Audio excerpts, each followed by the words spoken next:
Santo.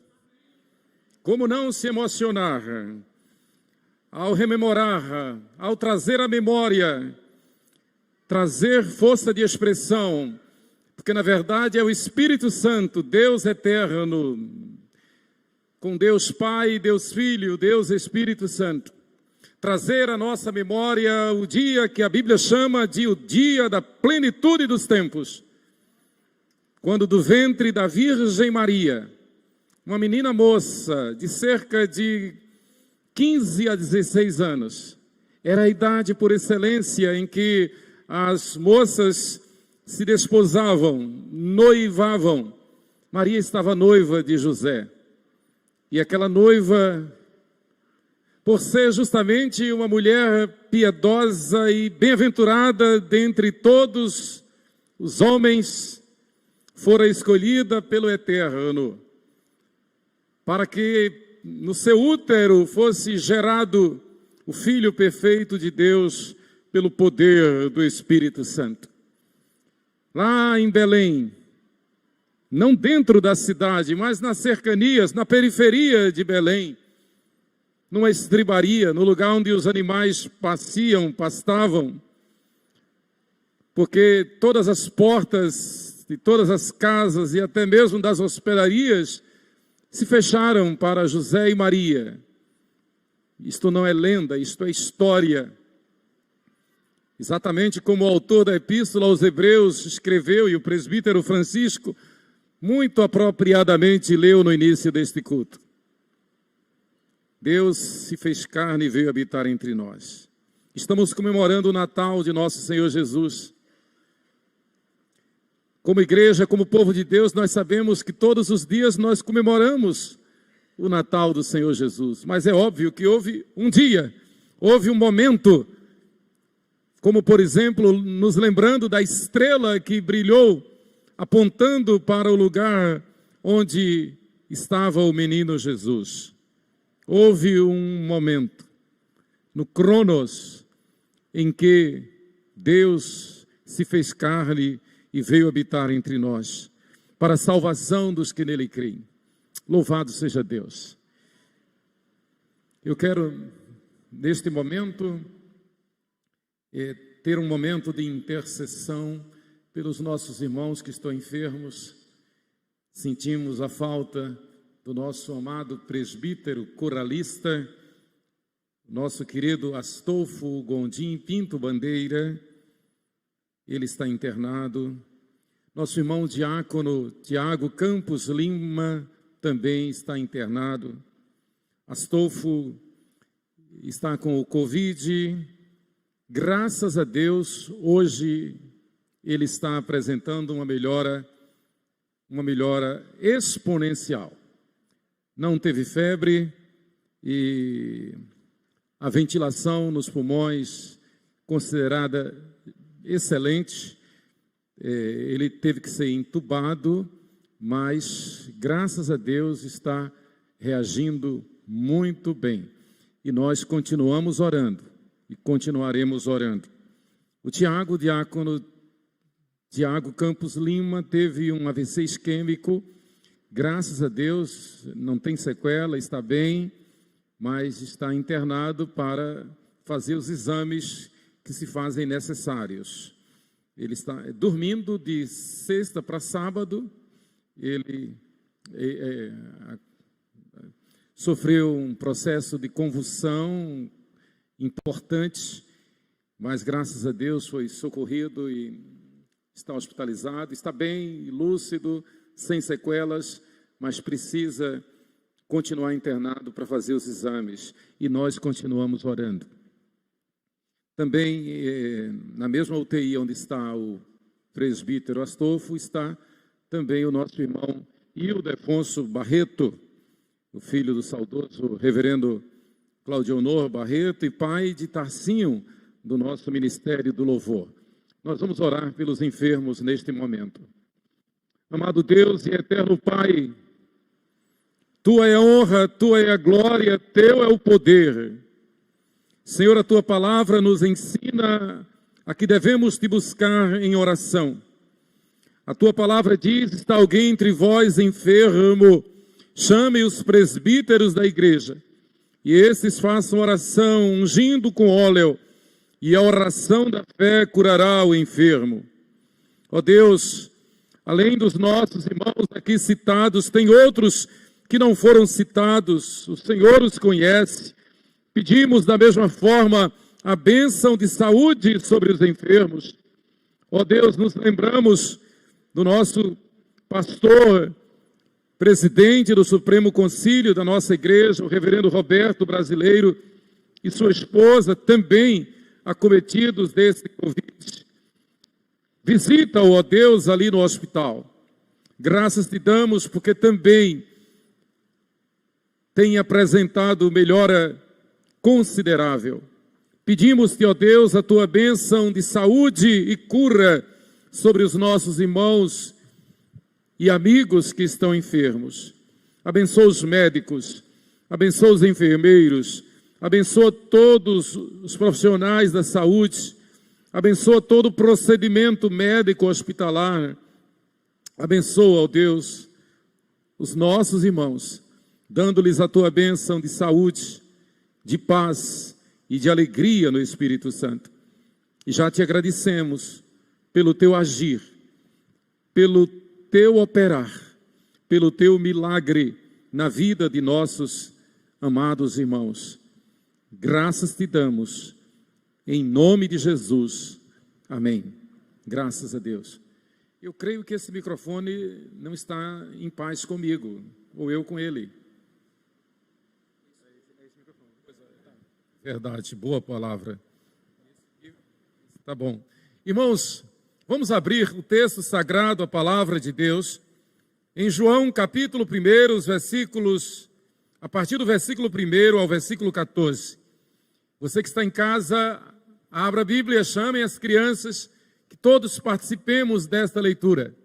Na verdade, a igreja, graças à tecnologia, a igreja literalmente demonstra que ela não está limitada a 4 paredes do templo, mas ela se expande por toda a face da terra. A igreja está em tua casa. Você sinta-se abraçado em espírito e em verdade. Vamos todos participar desta leitura. Vamos ficar de pé e vamos ler em João, capítulo 1, os versículos de 1 a 14. João, capítulo 1, de 1 a 14. Leiamos em uníssono, leiamos com garbo, com alegria, com emoção, com honra, a palavra de Deus. João 1, de 1 a 14. Todos juntos? No princípio era o Verbo, e o Verbo estava com Deus, e o Verbo era Deus. Ele estava no princípio com Deus. Todas as coisas foram feitas por intermédio dele, e sem ele nada do que foi feito se fez. A vida estava nele, e a vida era a luz dos homens. A luz resplandece nas trevas, e as trevas não prevaleceram contra ela. Houve um homem enviado por Deus, cujo nome era João. Este veio como testemunha, para que testificasse a respeito da luz, a fim de todos virem a crer por intermédio dele. Ele não era a luz, mas veio para que testificasse da luz, a saber, a verdadeira luz que, vinda ao mundo, ilumina a todo homem. O Verbo estava no mundo. O mundo foi feito por intermédio dele, mas o mundo não o conheceu. Veio para o que era seu, e os seus não o receberam. Mas a todos quantos o receberam, deu-lhes o poder de serem feitos filhos de Deus, a saber, aos que creem no seu nome, os quais não nasceram do sangue, nem da vontade da carne, nem da vontade do homem, mas de Deus. E o Verbo se fez carne e habitou entre nós, cheio de graça e verdade, e vimos a sua glória, glória como do unigênito do Pai. Amém.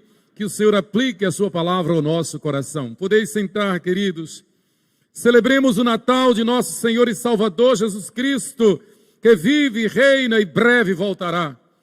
A despeito de toda a glória, a despeito de toda a história, a despeito de todo o testemunho, a despeito de toda a nossa convicta profissão de fé, a despeito de a Bíblia ser o primeiro livro impresso na história, na imprensa de Gutenberg, a despeito de a Bíblia ser o maior best-seller de todos os tempos, o livro mais lido de todos os tempos, a despeito de saber que o cristianismo, sem sombra de dúvida, o cristianismo é o pai de toda boa educação.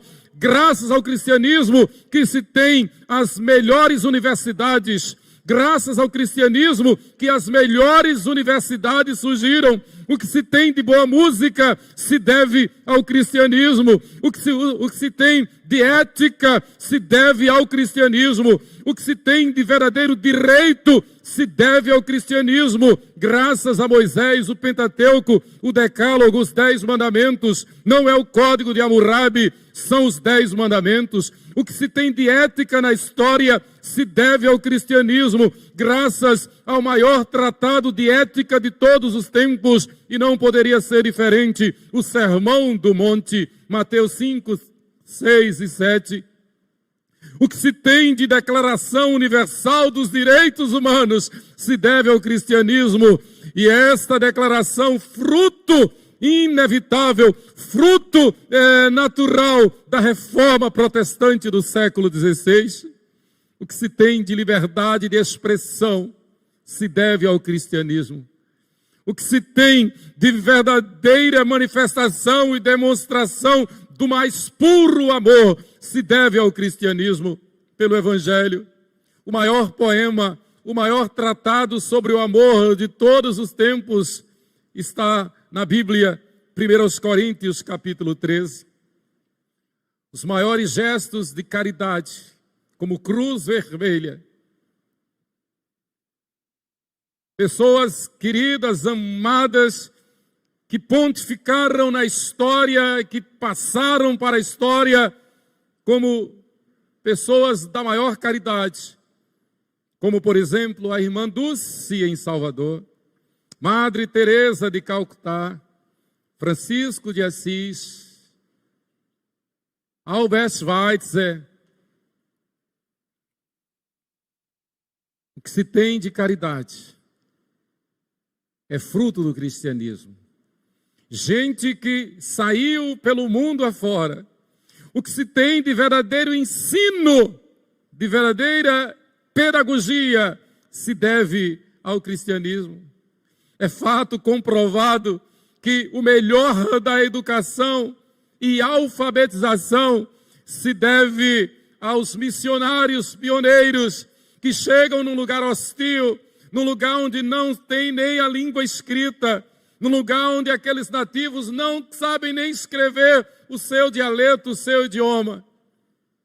Desde sempre, desde os apóstolos, Deus tem levantado homens, como homens, fruto do trabalho desta igreja, como Ronaldo Lidório, como Marcelo e Claudinha, que são tradutores da Bíblia, que educam aqueles povos nativos, que alfabetizam no seu dialeto, no seu idioma, para que aprendam a ler, e aprendendo a ler, leiam a Bíblia, a palavra de Deus.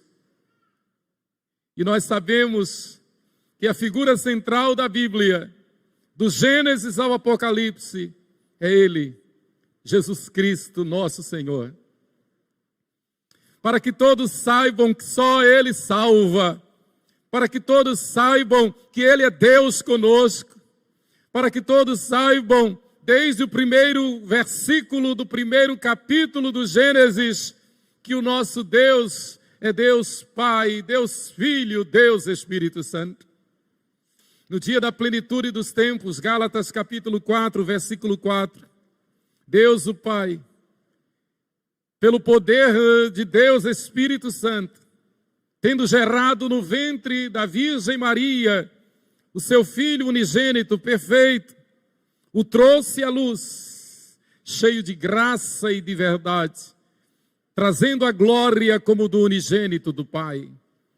Ele nasceu, Ele viveu aqui, Ele vive, Ele reina e breve voltará. Ele tem o controle sobre tudo e sobre todos. Ele tem o domínio sobre tudo e sobre todos. Não cai um pardal sem que seja do seu conhecimento. As flores são desenhadas e bordadas e cuidadas por Ele. Ele tem cuidado de nós. Ele tem o governo. Ele tem as chaves da vida e da morte, do céu e do inferno.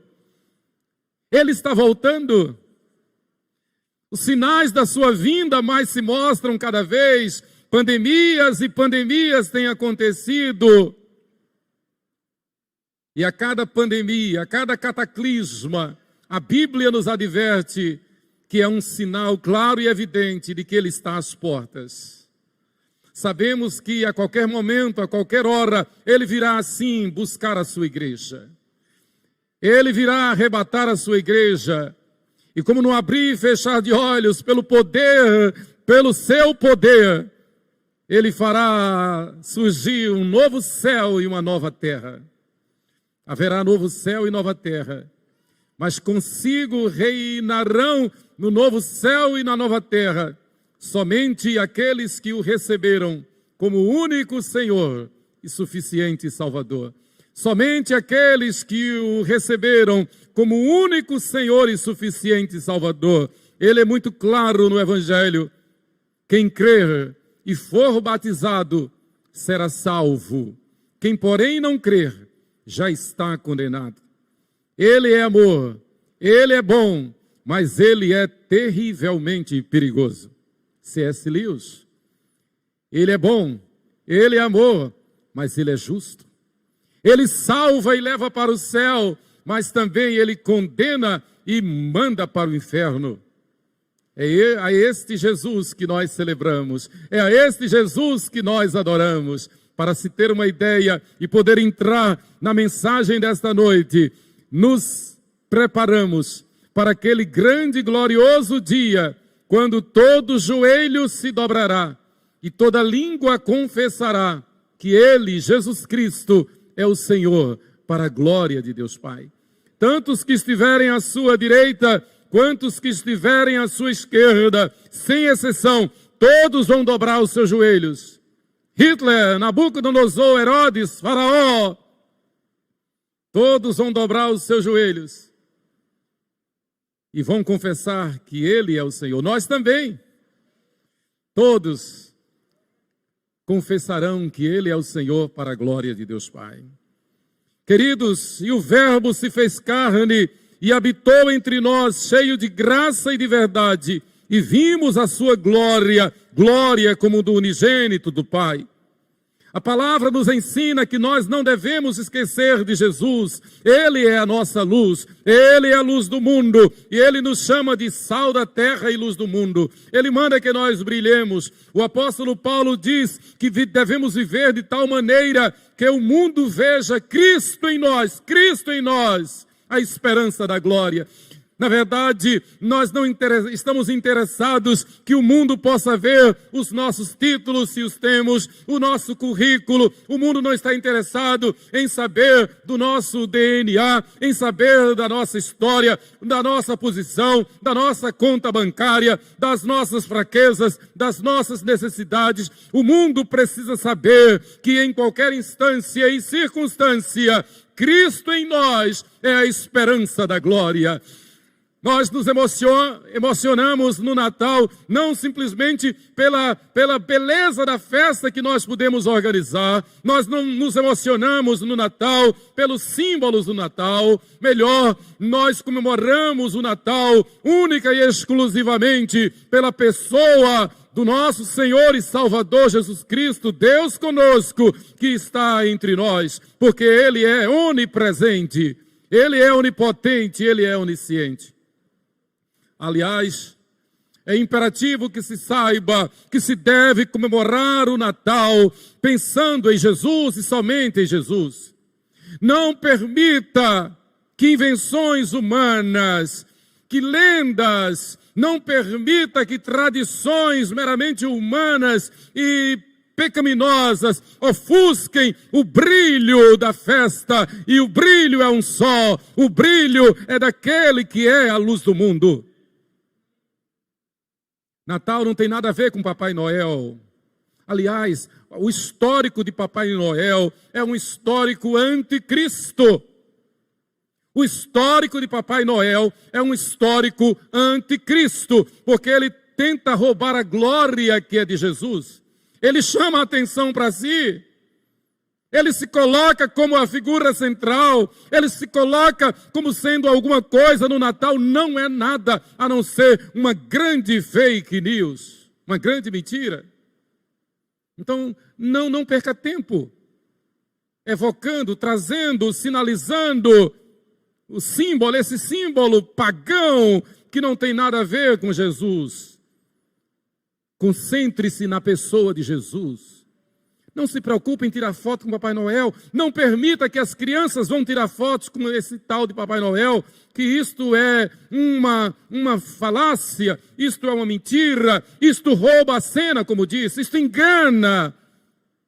É imperativo que nós nos concentremos na pessoa de Jesus, em espírito e em verdade. É imperativo que nós nos lembremos que Ele está aqui. Ele é Deus conosco. E a adoração a Ele é em espírito e em verdade. O Verbo se fez carne e habitou entre nós, cheio de graça e de verdade. Eu quero falar sobre a encarnação do Verbo, aqui em João 1, de 1 a 14. C.S. Lewis, Clive Staples Lewis, 1898-1965. Ele nasceu na igreja anglicana. Na adolescência, negou a fé e tornou-se ateu. Aos 31 anos, em estudando e meditando e tentando defender a tese do seu agnosticismo, do seu ateísmo, C.S. Lewis teve um encontro com Jesus. Ele foi ler a Bíblia, claro. Na minha conversão, foi em 1978, eu fiquei muito impressionado com a morte do Papa Paulo VI, a eleição de João Paulo I, e um mês depois a morte de João Paulo I, eu fiquei intrigado com isso. Eu era filho de crente, mas não era convertido. E isso me impactou, me impressionou de tal maneira que eu comecei a frequentar a Catedral Metropolitana de Aracaju. Ouvi os sermões, os belos sermões de Dom Luciano José Cabral Duarte. Fiquei impactado. Mas aí, obviamente, conscientemente, pela lógica, eu disse, eu vou procurar no texto sagrado, na Bíblia. E comecei a ler a Bíblia. E no dia 5 de novembro de 1978, eu li João 14, versículo 6. Disse Jesus, eu sou o caminho, e a verdade e a vida, e ninguém vem ao Pai senão por mim. C.S. Lewis, para defender o seu ateísmo, ele foi ler a Bíblia. E lendo a Bíblia, o Espírito Santo raiou na sua vida.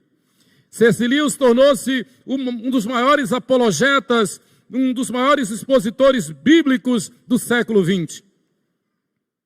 Ele começou a se tornar mais famoso ainda quando escreveu o seu primeiro best-seller, Cartas do Inferno, onde um demônio mó escrevia para um demônio, seu sobrinho, ensinando a perverter os novos cristãos, os novos crentes.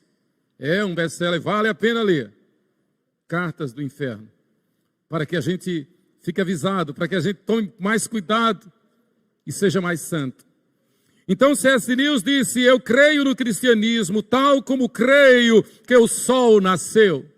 Não apenas porque eu vejo, mas porque através dele eu vejo todas as outras coisas. Através do cristianismo, nós podemos ter a verdadeira percepção de saber quem somos, por que estamos aqui, de onde viemos e para onde vamos. O cristianismo tira qualquer sombra de dúvida da nossa vida.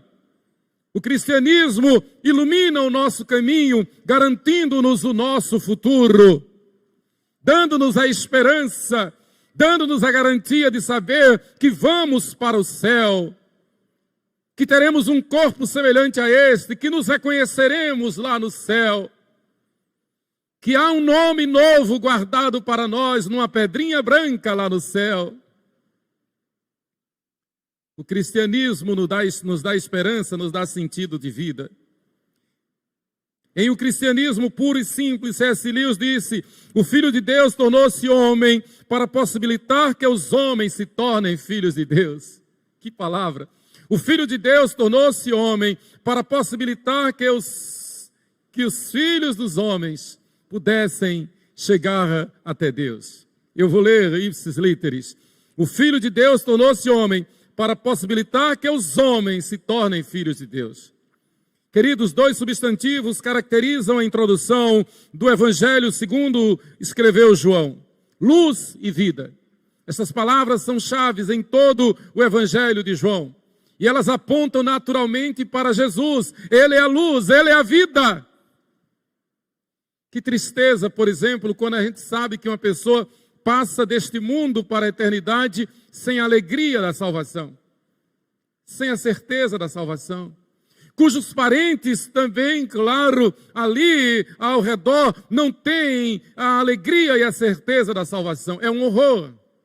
Por outro lado, em contrapartida, quando se parte desta vida para a eternidade, tendo a alegria da salvação, vivendo na comunhão da igreja, honrando a pública profissão de fé, quando se sabe disso, a alegria é indizível, não há dúvida, não há tristeza, há saudade, não há desespero. Há no fundo, a despeito da saudade, há uma profunda alegria da vitória, de saber que nós vamos para Cristo, que fomos, que aquele que partiu já foi para Cristo o Senhor. Não tem comparação, foi para isto que ele veio. Queridos, Jesus é luz, Jesus é vida e ele nos dá da sua luz e vida. F.B. Meyer, comentando esse texto, ele diz: assim como a fala, preste atenção, assim como a fala revela os pensamentos ocultos dos homens, assim também o Senhor revela o Deus invisível. Ele é o verbo, ele é o logos, ele é a fala de Deus. Assim como a fala revela os pensamentos ocultos dos homens, assim também o Senhor Jesus revela o Deus invisível. Nós temos livre acesso ao Deus invisível, ao eterno, ao todo-poderoso, graças a Jesus Cristo, Deus conosco. Deus falou e assim foi feito. Ele é o verbo, ele é a palavra que cria, ele é a palavra autoritativa, ele é o logos, a palavra da vida, a palavra que dá vida. Cristo, Deus conosco, ele é criador e redentor dos que nele creem. Então não é uma religião, não é um ídolo, não é um ícone, ele está acima de tudo e de todos. Ele é Deus. Ele não é um mero arquiteto do universo, ele é o criador do universo e arquiteto também. Mas tem muitos que pensam que ele é apenas o arquiteto. Tem muitos que pensam que ele, na verdade, criou, mas deu as costas. Ele não tem nada a ver com o que acontece, ele tem tudo a ver com o que acontece. Desde uma topada, desde um espirro, desde uma gripe, até o que possa imaginar. Desde uma dor de cabeça até uma guerra, ele tem o domínio sobre tudo. Desde um chuvisco até um tsunami, nada acontece sem que ele permita, ele permite. Ele tem o controle sobre tudo e todos. O que João diz aqui nesses 14 versículos do capítulo 1, o apóstolo Paulo ratifica, escrevendo aos Colossenses, no capítulo 1, o de 13 a 20.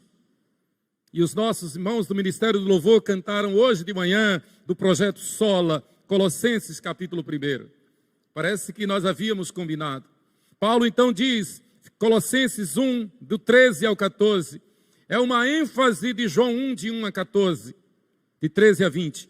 Ele nos libertou do império das trevas e nos transportou para o reino do Filho do seu amor, no qual temos a redenção, a remissão dos pecados. Ele é a imagem do Deus invisível, a exata expressão do seu ser, o primogênito de toda a criação, pois nele foram criadas todas as coisas, nos céus e sobre a terra, as visíveis e as invisíveis, sejam tronos, sejam soberanias, quer principados, quer potestades, tudo foi criado por meio dele e para ele. Ele é antes de todas as coisas, nele tudo subsiste. Ele é a cabeça do corpo da igreja, ele é o princípio, o primogênito de entre os mortos, para em todas as coisas ter a primazia. Paulo aqui está confrontando o gnosticismo, está confrontando aqui a filosofia grega platônica que falava do demiurgo como um meio de salvação para o homem. Paulo está pondo o dedo no X da questão da cultura grega, porque aprove a Deus que nele residisse toda a plenitude, e que havendo feito a paz pelo sangue da sua cruz, por meio dele reconciliasse consigo mesmo todas as coisas, quer sobre a terra, quer nos céus. Mais um golpe fatal contra a filosofia humana, a filosofia vã. O homem que ainda hoje imagina que possa se salvar fazendo boas obras, reencarnando, indo para um purgatório, buscando outros advogados, santos, Maria, etc., buscando o nirvana, buscando uma promoção através de boas obras e de caridade, ou mesmo através do rito religioso. Paulo está dizendo nada disso. É somente através de Cristo e pelo sangue que ele derramou na cruz. Ou seja, a salvação do pecador custou um preço caríssimo. Foi o sangue dele para que nós nos arrependamos dos nossos pecados e nos arrependamos lembrando, sabendo que quem matou Jesus lá na cruz, quem matou Jesus fui eu, foi você, porque ele morreu pelos nossos pecados. A Bíblia dá um nocaute na ignorância das vãs filosofias. Seja Deus verdadeiro e mentiroso todo homem. Não existe nenhuma possibilidade de salvação sem a conversão ao Senhor Jesus. Não existe nenhuma possibilidade de ir para o céu sem que aqui na terra tenha confessado Jesus como Senhor e Salvador. Ainda que seja no último suspiro, no último instante da vida, como foi com aquele malfeitor crucificado à direita de Jesus, no último suspiro, no último instante, ele, por ser um eleito, foi iluminado pelo Espírito Santo, mas ele teve que confessar Jesus como Senhor e Salvador. Não pense que vai para o céu por outro caminho, não pense que há outro advogado, não pense que há uma advogada, que há uma corredentora, não pense que há outro meio de salvação, não pense que o Evangelho tem outra mensagem. A única mensagem do Evangelho é: só Jesus Cristo salva. Na verdade, toda a história da Bíblia é apontando esta expressão: só Jesus Cristo salva. Ele está simbolizado por José lá no Gênesis, ele está simbolizado por Moisés no Êxodo, ele está simbolizado pela lei em Levítico, ele está simbolizado pela organização social de Israel em Números, ele está simbolizado por Josué na travessia do Rio Jordão, ele está simbolizado por Boaz, o Goel, o resgatador de Israel, ele está lá em Ruth, ele está simbolizado por Samuel, o profeta, que personifica o profeta, sacerdote e rei que é Jesus em 1 e 2 Samuel. É assim, ele está personificado em toda a Bíblia. Eu podia falar de cada um dos 66 livros da Bíblia, apontando Jesus, simbolizando Jesus, para mostrar que só Jesus Cristo salva. Nós comemoramos o Natal não por causa de eventos, nós comemoramos o Natal não por causa de festejos, nós comemoramos o Natal porque Cristo em nós é a esperança da glória. Nós comemoramos o Natal porque um dia a manjedoura do nosso coração se abriu para que ele pudesse nascer dentro do nosso coração. Paulo continua e diz: porque que havendo feito a paz pelo sangue da sua cruz, por meio dele reconciliasse consigo mesmo todas as coisas. João, evangelista, cita aqui então nesse prólogo do Evangelho, ele aponta para o precursor João Batista, conforme for anunciado 700 anos por Isaías. Isaías apontou que antes do Messias viria a voz do que clama no deserto, Isaías 40, versículo 3. Citando o profeta João Batista, de linhagem sacerdotal, que por sua vez e no poder do Espírito reunia multidões, João Evangelista tem o cuidado de mostrar que pelo Espírito Santo, Deus levantou o precursor João Batista para reunir multidões, para que estas multidões ouvissem dos lábios de João Batista que o Messias é o Cordeiro de Deus que tira o pecado do mundo. João veio para preparar o caminho e multidões se reuniram a ele. Essas multidões estavam sendo gradativamente libertadas do domínio da mera religião farisaica. Estavam seguindo João Batista. E quando surge Jesus, João Batista aponta para Jesus e diz: eis o Cordeiro de Deus que tira o pecado do mundo. Não sou eu, é ele. Muitos estavam confundindo João Batista com o Messias. Muitos confundiram João Batista como se fosse uma ressurreição de Elias, porque havia essa figura, essa promessa do Antigo Testamento, essa profecia. Mas não era uma ressurreição de Elias, era que viria um profeta no mesmo espírito, no mesmo ministério, na mesma missão, na mesma unção, no mesmo poder de Elias, e este viria para preparar o caminho do Salvador Jesus Cristo. Este foi João Batista. Por isso que João Evangelista o cita aqui. Capítulo 1, versículo 6, houve um homem enviado por Deus cujo nome era João.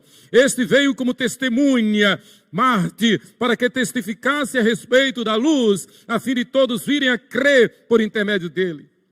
Guardadas as devidas proporções, a igreja vive na dimensão, a igreja vive conforme a missão que foi dada a João Batista. Nós preparamos o caminho do Senhor para que ele volte e venha buscar a igreja.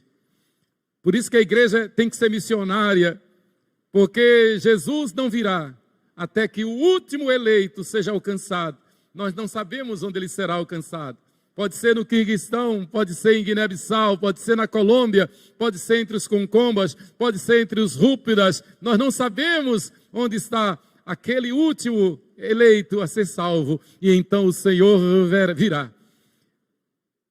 O Senhor descerá e arrebatará a sua igreja e inaugurará o novo céu e a nova terra. Nós estamos nessa expectativa. Nós estamos nessa expectativa a qualquer hora, a qualquer momento. Os sinais do anticristo já se mostram. Marca da besta. Entidades poderosíssimas querendo nos marcar, querendo colocar chip em nós, querendo mexer com o nosso DNA. Vacinas mensageiras com RNA. Com RNA, e justamente para interferir no DNA, para nos monitorar, para nos marcar. Nós já vimos prenúncios disto. Parece que basta a gente pensar alguma coisa, o Google já sabe. E quando a gente abre o celular, aparece aquilo que a gente falou, Os algoritmos estão nos monitorando. Marcas estão no rosto de todo mundo. Exatamente para que quando chegar realmente o dia da marca da besta, alguns se deixem marcar. Mas a Bíblia diz que os fiéis não se deixarão marcar. Os fiéis preferirão ser martirizados, preferirão morrer, porque para nós o viver é Cristo, mas o morrer é lucro. Jamais os fiéis, nós nos deixaremos marcar a título de salvar a nossa pele. Se perecer, pereceremos. Perecer é força de expressão, porque na verdade seremos promovidos para a glória celestial. O que eu estou dizendo é que nós não temos que ter medo de passar desta vida para outra. O que eu estou dizendo é que nós devemos estar preparados para resistir no dia mau. O que eu estou dizendo é que nós devemos estar preparados, porque a Bíblia diz que chegará o dia e se aproxima em que nós seremos desafiados a defender a nossa fé. E para ser bem objetivo é assim: se você confessar Jesus, se você disser que é crente em Jesus, você vai morrer. Mas se você negar Jesus, você vai continuar vivendo, você não vai morrer. Será desse jeito. Então nós temos que estar preparados. Porque se alguém vier nos dizer que temos que negar Jesus para continuar vivendo, pode matar. Eu só peço a Deus, eu estou falando sério, que Ele não me deixe sofrer. Me leve antes. Eu acho que eu tenho um coração fraco, e aí eu vou logo. E aí o que fizer com o corpo é pó mesmo. Perceba, automaticamente nós receberemos um corpo novo, lá no céu, semelhante a este, sem defeito, sem doença. Jesus mostrou que nós vamos nos reconhecer lá no céu, no monte da transfiguração. Ele disse verdadeiramente alguns hados que estão, que não passarão pela morte, sem que antes vejam o Filho do Homem na sua glória. Aí ele chamou Pedro, Tiago e João, levou lá para o monte, transfigurou-se e apareceram Moisés e Elias, todo mundo se conhecendo. Nós vamos nos reconhecer no céu. É outra história. Queridos, o apóstolo Paulo, escrevendo aos Coríntios, ele reforça este argumento que João enuncia aqui no capítulo 1. Ele diz, mas se o nosso evangelho está encoberto, porque João está falando que Jesus é a luz. Em João capítulo 9, a história, o fato da cura daquele cego de nascença, João capítulo 9, F.B. Meyer, comentando esse texto, ele diz, João capítulo 9, representa a história da humanidade. Representa a nossa história antes de conhecer a luz. Nós estávamos cegos, perdidos, em trevas, mas o Senhor tocou nos nossos olhos. O Senhor nos iluminou, o Senhor nos libertou do império das trevas e nos deu da sua luz. Então, Paulo diz, se o nosso evangelho ainda está encoberto, é para os que se perdem que está encoberto, nos quais o Deus, com letra minúscula, deste século, cegou o entendimento dos incrédulos, para que não lhes resplandeça a luz do evangelho da glória de Cristo, a qual é a imagem de Deus. Mas o adversário, o inimigo, o diabo, Satanás, ele é tão astuto, ele é tão sagaz, que ele se infiltra nas coisas de Deus, ele se infiltra na Bíblia, ele se infiltra na igreja e cria coisas, cria histórias para seduzir, para enganar, para desviar a atenção. Ele pega personagens da Bíblia e os coloca e tenta colocar no nível de Jesus. Ele pega personagens da Bíblia, inclusive Maria, e tenta colocar acima de Jesus. Peça à mãe que o filho atende. Ele pega 5 casos da Bíblia e diz, não, você é cristão. Você é um cristão, você crê em Deus. Você crê no Pai, no Filho e no Espírito Santo. Você ora o Pai Nosso, você ora o Credo Apostólico, que é uma confissão de fé. Uma das primeiras confissões de fé da história da igreja, o credo apostólico, e diz, não, você faz tudo isso, você crê em Deus, você faz caridade, você dá esmolas, você ama, você cuida das pessoas, então você vai para o céu, e diz ainda, olha, Deus é amor, não é verdade? Deus não é amor? Deus é amor, então pronto, fique tranquilo, no final o amor vai prevalecer. Ao final o amor vai prevalecer. Através da sua justiça. Não existe amor sem justiça. Então, veja que falácia, veja que contrassenso, veja que hipocrisia, que mentira. Pegam símbolos da Bíblia, personagens da Bíblia, e exaltam e colocam num pedestal até mais alto do que Jesus. E você sabe disso.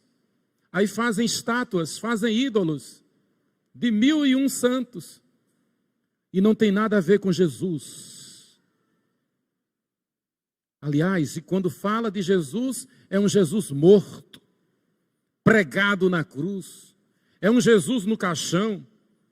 Uma das lembranças tristes que eu tenho da minha infância é quando eu entrava num templo e tem lá dentro do templo um lugar de votos, de coisas horríveis.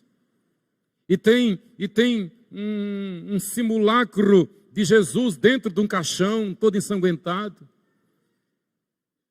dentro de um templo que se diz cristão.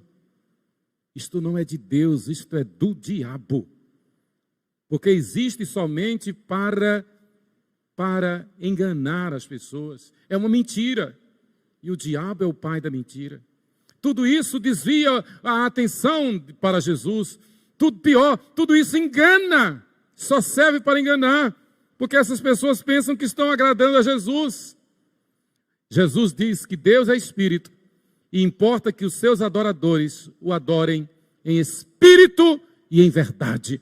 Não há lugar para ídolo, não há lugar para veneração a santo, não há lugar para louvor a santo, não há lugar para evocar intercessor, não existe essa possibilidade de se ajoelhar diante de ídolos, imaginando que está agradando a Deus, acender vela para ídolo, imaginando que está agradando a Deus. Isto é uma blasfêmia contra Deus e contra a palavra de Deus.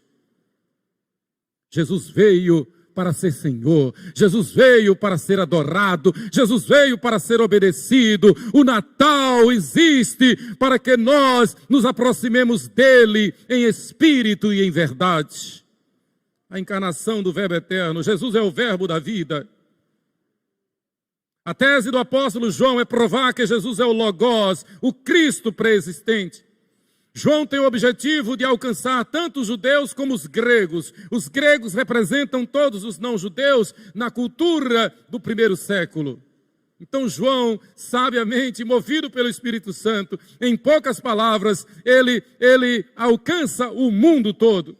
Quando ele diz que Jesus é o Logos, ele está falando uma linguagem que os judeus prontamente tiveram oportunidade de entender. Jesus é o princípio. Naturalmente, os judeus trouxeram à sua memória o texto mais conhecido entre os hebreus, que é Gênesis capítulo 1, versículo 1. Os judeus entenderam Bereshit, bara Elohim, et ha-shamayim, ve'et ha-eretes. No princípio, criou Deus os céus e a terra. E eu mandei uma mensagem essa semana para o reverendo Neemias Araújo de Carvalho, porque eu me lembro como hoje, e eu confirmei isso com Jó, a irmã Jó. Eu tinha 10 anos de idade, 1969. O reverendo Neemias Araújo de Carvalho foi o pregador na concentração do Dia da Bíblia na Praça Fausto Cardoso. Eu tinha 10 anos de idade. E o reverendo Neemias, recém-ordenado, recém-saído do seminário, pregou com muita propriedade esse texto, Gênesis capítulo 1, versículo 1. E ele teve a graça de memorizada, de memória, ler no hebraico. Bereshit bara Elohim, et ha-shamayim, ve'et ha-eretz. No princípio criou Deus os céus e a terra. Então quando João diz, no princípio era o verbo, os judeus prontamente entenderam, mas os gregos também entenderam, porque os gregos entendiam que a origem de tudo estava no arquê, o axê. Tem até um laboratório farmacêutico com esse nome, que significa o princípio de tudo, onde está a fonte da sabedoria.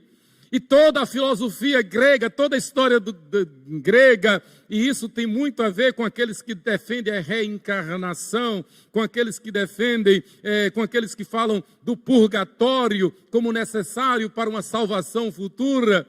Tudo isso é fruto da cultura grega. Porque para os gregos o arquê representava o início que devia ser procurado, que devia ser buscado com boas obras, com boas intenções, com virtudes, com a prática do amor, da caridade. Então, certamente quem vivesse assim iria chegar até ao arquê, ou axê, até o princípio. Aí João vem e levanta esta bandeira e diz, olha, este menino que nasceu, ele é o princípio, ele é o Bereshit, bara Elohim, ha-shamayim, ve'et ha-eretes. Ele é o arquê também. Ele é o princípio da vida, ele é a fala que deu vida, ele é o verbo da vida, mas ele é o princípio e a solução para todas as coisas. Resolveu o problema com os judeus, resolveu o problema com os gregos. É significativo que João então arremata e diz, e o verbo era Deus. Jesus é Deus conosco. Você encontra cristãos que negam a divindade de Cristo. Você encontra teólogos, até reformados, que negam a virgindade de Maria, que negam que Jesus nasceu da Virgem Maria. Jesus nasceu da Virgem Maria, sim, Senhor. Você encontra cristãos unitaristas que negam a doutrina da Trindade. Tem um grupo importante aqui do Brasil que compõe músicas evangélicas lindas, com letras bíblicas lindas, que tem uma pregação linda, mas eles são unitaristas, negam a Trindade. Você encontra pastores famosos hoje no Brasil, reunindo milhares, quem sabe pelas redes sociais, milhões de igrejas consideradas tradicionais, mas dizendo que Deus não tem nada a ver com o que está acontecendo. Deus não tem autoridade nenhuma sobre o que está acontecendo. Pior, dizendo que a Bíblia precisa ser atualizada, que a Bíblia caducou. Pastores famosos, reunindo muita gente. Um dia desse eu saí de um grupo de WhatsApp, porque eu ouvi tanta heresia, que eu disse, não adianta, se iria lançar pérolas aos porcos, eu vou sair disso. Porque não é gente neófita, não é gente que precisa ser evangelizada, é gente que eu acho que quando eu nasci já estava na igreja, mas que enveredaram por um caminho de Baal, né? De Balaão, um caminho herético. Então, João defende a tese, Jesus é Deus. O nosso breve catecismo de Westminster, na pergunta 22, ele diz, como Cristo, sendo Filho de Deus, se fez homem? E a resposta do nosso breve catecismo, o catecismo das crianças. As crianças da igreja que ainda não têm o breve catecismo, os pais me procurem, porque nós mandamos buscar muitos breves catecismos para as crianças. Então, se o teu filho, se o teu neto ainda não tem o breve catecismo, me procure. Eu tenho breve catecismo para você.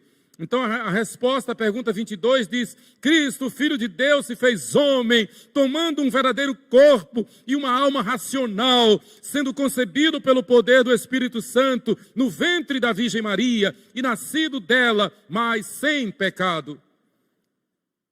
Interessante, a Bíblia diz que os céus proclamam a glória de Deus e o firmamento anuncia as obras das suas mãos. A Bíblia diz que, de qualquer jeito, Deus há de ser anunciado. E até o iníquo vai reconhecer que Jesus é Deus.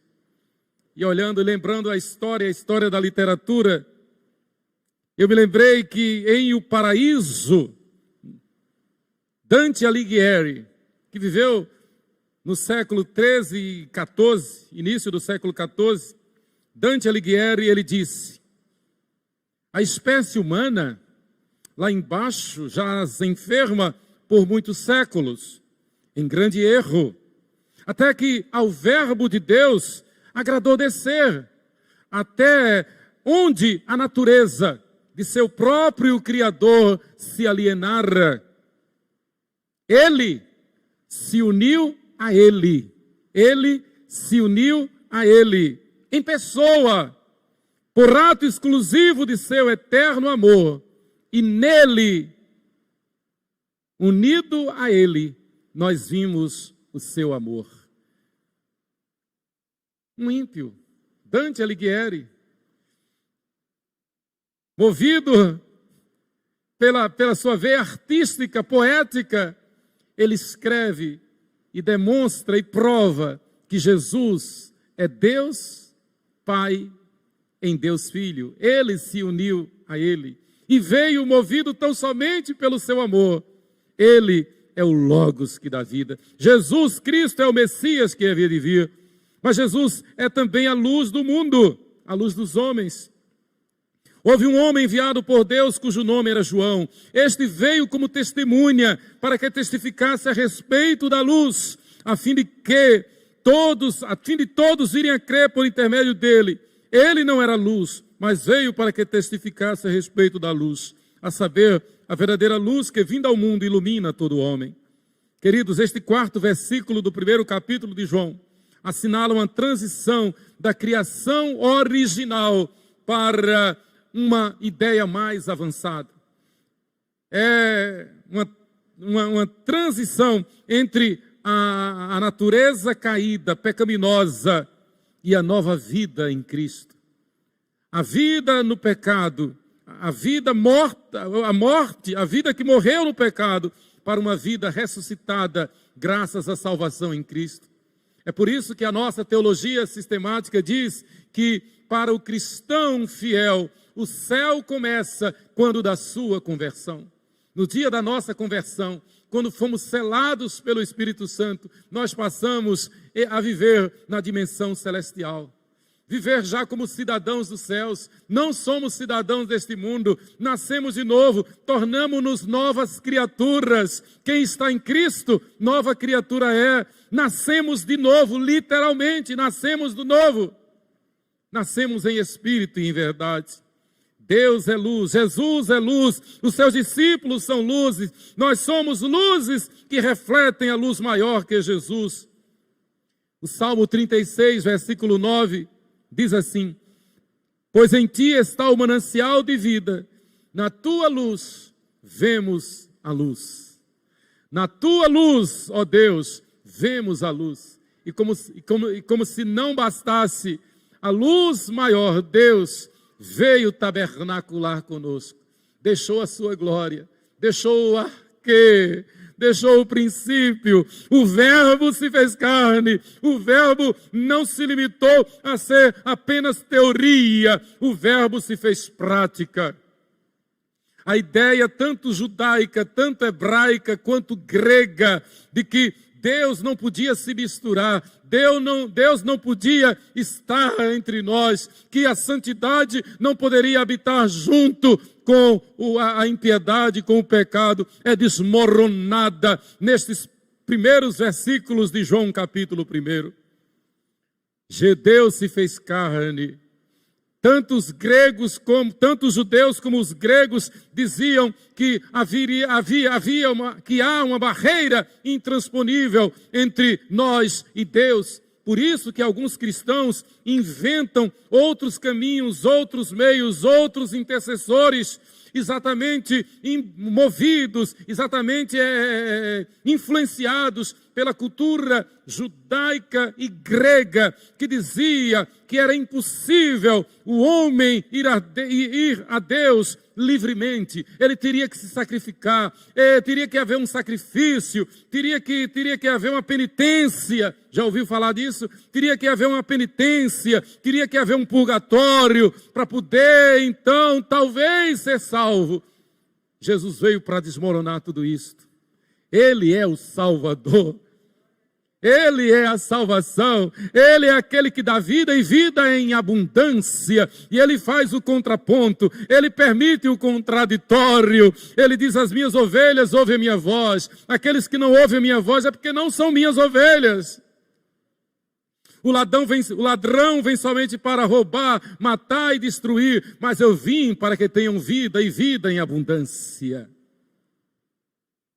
As minhas ovelhas ouvem a minha voz, eu sou a porta, eu sou o pão da vida, eu sou a luz do mundo. Não acenda vela, não se dobre diante de ídolos, imagens de escultura, não louvem, não venerem ídolos santos. Nós fomos salvos para adorar, para louvar, para venerar somente aquele que é digno de receber todo louvor, toda honra, toda glória e toda adoração, toda veneração. Jesus é o seu nome.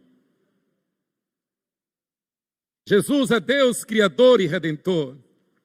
João tem como objetivo, então, mostrar aos judeus que Jesus é o Messias prometido desde Gênesis 3,15.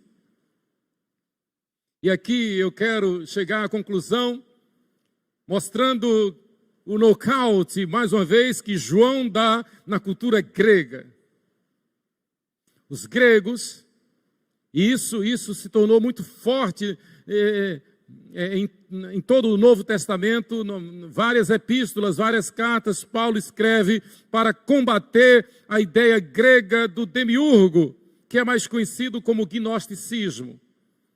Há cristãos gnósticos ainda hoje. uma afronta contra o Evangelho, contra a Bíblia. O gnosticismo que na verdade é mais conhecido hoje como racionalismo cristão. Ou você pode entender como o humanismo, ou liberalismo, ou ecumenismo. Ecumenismo é essa ideia que diz que afinal todo mundo vai ser salvo e que toda religião é boa e que o que vale é você ser paz e amor. O que vale é você dizer boas festas, feliz ano novo, está tudo bom. Não. Boas festas e feliz ano novo com Jesus no coração. Boas festas e Jesus, boas festas e feliz ano novo com Jesus reinando dentro do nosso coração. Boas festas e feliz ano novo repudiando o pecado, condenando o pecado. O Conselho Nacional de Justiça, que cuida dos adolescentes, que é o responsável por zelar pelo ECA, Estatuto da Criança e do Adolescente, nesta última sexta-feira, votou que nas casas de reeducação de menores infratores, leia-se, pessoas dos 12 aos 20 anos de idade, que estão nessas casas de reeducação, estão em custódia, não são presos porque são menores de idade, mas lá estão pessoas dos 12 aos 20 anos. Esse Conselho Nacional que cuida da criança e da adolescência votou favorável a que se construa nessas casas quartos para que crianças de 12 anos e jovens adolescentes até os 20 anos possam receber visitas íntimas nesses quartos, nessas casas de reclusão, de reeducação. Estão lá porque são infratores, muitos são assassinos, muitos são estupradores, como aquele caso, lembra aquele caso do Champinha, um adolescente que sequestrou um casal de namorados, levou para o mato, e durante 3 dias matou o rapaz, e durante 3 dias estuprou aquela moça, e foi recolhido a uma casa de custódia, de reeducação, porque menor de idade, o Champinha. E como se não bastasse esses fatos que a gente já sabe, então vem um conselho nacional que cuida disso e diz, não, está liberado, pode construir motéis dentro dessas casas. É a permissividade sem precedentes, é a bacanal, é Sodoma e Gomorra. Nós estamos vivendo isto. A inversão de valores, a destruição da família, a tentativa maluca de negar o fato de que pai é pai, mãe é mãe. E tem estabelecimentos de ensino já que não chama mais pai, não chama mais mãe.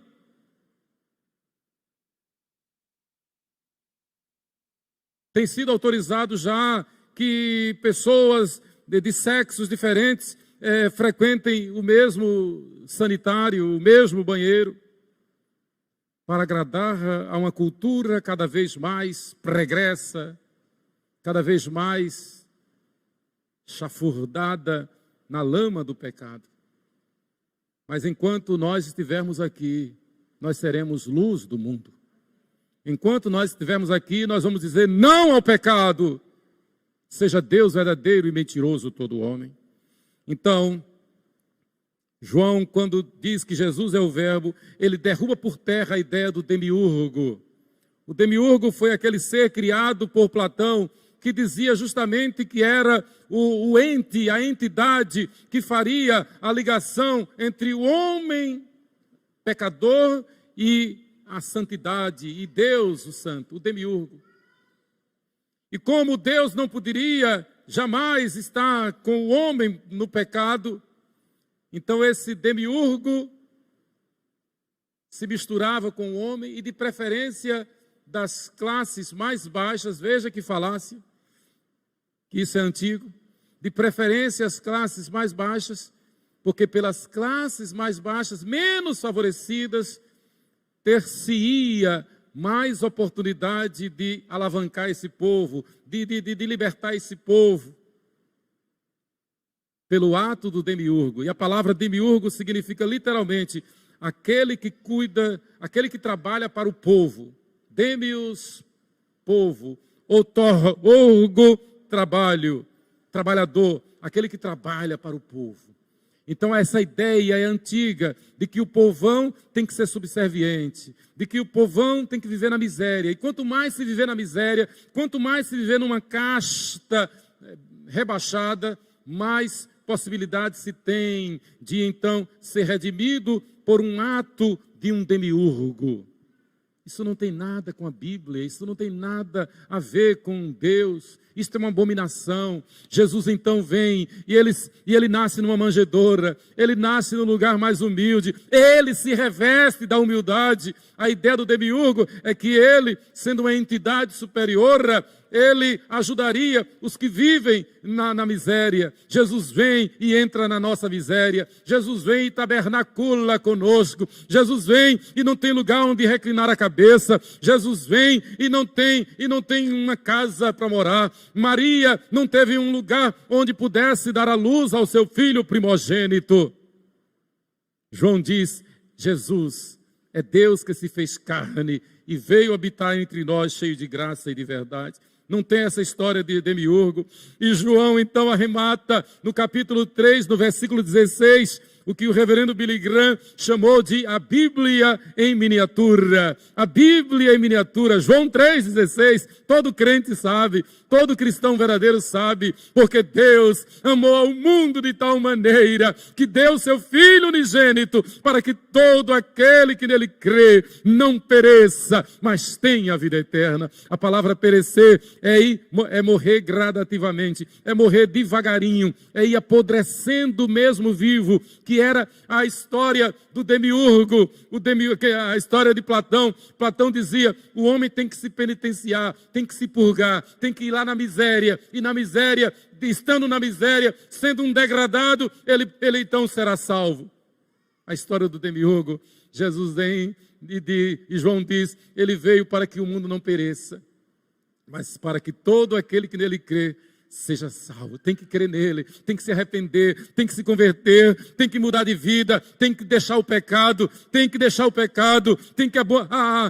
se arrepender do pecado, tem que confessar, tem que publicar a fé, tem que ser batizado em nome do Pai, do Filho e do Espírito Santo. Isto é o Natal de Jesus. Esta é a verdadeira comemoração do Natal.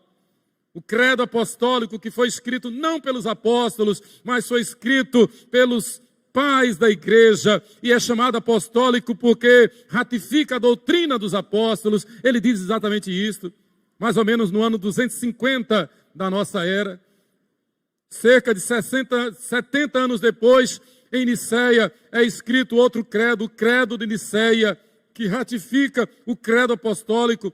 Ambos os credos, eles têm como objetivo declarar a divindade de Cristo. Mostrar que Jesus é Deus e Deus conosco. E o credo apostólico, você sabe, creio em Deus Pai Todo-Poderoso, Criador dos céus e da terra. Creio em Jesus Cristo, seu Filho unigênito, nosso Senhor, o qual foi concebido por obra e graça do Espírito Santo, nasceu da Virgem Maria, padeceu sob o poder de Pôncio Pilatos, foi crucificado, morto e sepultado, desceu ao Hades, ao terceiro dia ressurgiu dentre os mortos, subiu aos céus e está à direita de Deus Pai Todo-Poderoso, de onde há de vir para julgar os vivos e os mortos. Creio no Espírito Santo, na Santa Igreja de nosso Senhor Jesus Cristo, na comunhão dos santos, na remissão dos pecados, na ressurreição do corpo e na vida eterna. Amém. Os pais da igreja escreveram para ratificar. A Confissão de Fé de Westminster, em 1640, ratifica os credos dos pais da igreja. E eu concluo citando um dos belos hinos de Charles Wesley. Charles Wesley, iluminado pelo Espírito Santo, exaltando a glória de Deus em Cristo, ele escreveu: Cristo eternamente honrado, do seu trono se ausentou, e entre os homens encarnado, Deus conosco se mostrou. quão bondosa divindade, quão gloriosa humanidade. Salve, ó Cristo Emanuel, Deus conosco, luz do mundo, Deus fiel. Exultai, ó terra e céus, dando glória ao homem Deus. Que Deus nos abençoe. Feliz Natal.